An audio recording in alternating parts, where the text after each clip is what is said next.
In this video, I will show you how to make all your YouTube videos private at once. So you can see I have all of these videos right here that are public.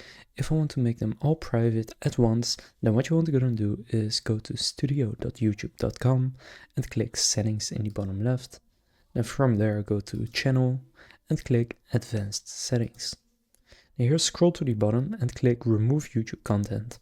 Now you're not actually removing it, because from here you just want to click I want to hide my content, and then you will see the following will be made private, so your 87, in my case, public videos and your 1 public playlist.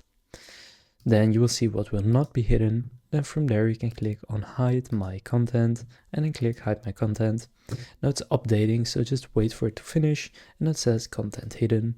And you can now see that if I refresh my YouTube studio, that now all my videos right here are now private. So some of them are still public. Now if that is the case for you, you can filter by visibility here and set it to public. And then the ones that are still public, you can just select them like this, although they are being made private right now, so it should still be made private. But if it's like this, you can then click on edit, then visibility, and then make them private. So that's how to make all your YouTube videos private at once. If this video was helpful, please consider leaving a like and subscribing to my channel. With that being said, I will see you in the next video.